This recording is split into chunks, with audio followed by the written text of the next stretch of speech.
నమస్తే, welcome to yo-yo TV. తెలంగాణలో మార్పు రాజకీయాలు జోరందుకున్నాయి. సీఎం రేవంత్ రెడ్డి తన మార్క్ని క్రియేట్ చేసుకున్నారు. ఇందులో భాగంగానే తెలంగాణ రాష్ట్రం లోగో మార్పు నిర్ణయం తీసుకున్నారు. కొత్త లోగో కోసం చర్చలు కూడా జరిగాయి. కానీ లోగో మార్పు, లోగో సెలెక్షన్ పై ఇంకా రేవంత్ సర్కార్ నుంచి అధికారిక ప్రకటన వెలువడలేదు. దీంతో తెలంగాణ కొత్త చిహ్నం విషయంలో రేవంత్ ప్రభుత్వం వెనక్కి తగ్గిందా? బీఆర్ఎస్ ఆందోళనతో రేవంత్ కేబినెట్ ఆలోచనలో పడిందా? కాకతీయ తోరణం, చార్మినార్ తొలగించడమే ఇందుకు కారణమా?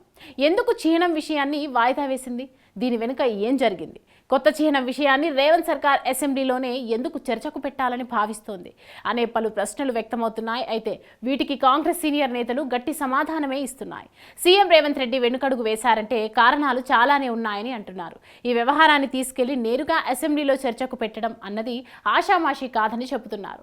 ఒకటి రాష్ట్రానికి సంబంధించిన విషయమని, దీని చర్చ కోసమైనా కేసీఆర్ అసెంబ్లీకి రావడం ఖాయమని అంటున్నారు. రాష్ట్రంలో కొత్త ప్రభుత్వం ఏర్పడిన తర్వాత ప్రతిపక్ష నేత కేసీఆర్ ప్రమాణ స్వీకారానికి మాత్రమే అసెంబ్లీకి వచ్చారు. తర్వాత సమావేశాలు జరిగినా అనారోగ్యం పేరుతో రాలేదు. ఈసారి ఎలాగైనా కేసీఆర్ను అసెంబ్లీకి రప్పించాలని అధికార కాంగ్రెస్ భావిస్తోంది. ఇందులో భాగంగా కొత్త చిహ్నం వ్యవహారం అసెంబ్లీలో చర్చించి నిర్ణయం తీసుకుంటామని చెబుతోంది. చిహ్నం విషయంలో బీఆర్ఎస్, బీజేపీ నేతలు విమర్శించే ఛాన్స్ ఇవ్వకూడదన్నది రేవంత్ సర్కార్ ఆలోచన. రాష్ట్రానికి సంబంధించిన అంశం కావడంతో అపోహలు, తప్పుడు ప్రచారాలకు తావు లేకుండా అసెంబ్లీలో చర్చించాలన్నది సీఎం నిర్ణయం. ముఖ్యమంత్రి సూచన మేరకు చిత్రకారుడు రుద్ర రాజేశం అధికార చిహ్నంపై కసరత్తు మొదలుపెట్టారు. కొత్త చిహ్నంలో బతుకమ్మ కనిపిస్తుందని కాంగ్రెస్ వర్గాలు చెబుతున్నాయి. సీన్ కట్ చేస్తే రీసెంట్ గా సీఎం రేవంత్ రెడ్డి ఢిల్లీ వెళ్లారు. రాష్ట్ర అవతర దినోత్సవ వేడుకలకు రావాలని కాంగ్రెస్ అధినేత సోనియా గాంధీని ప్రత్యేకంగా ఆహ్వానించారు ఆయన.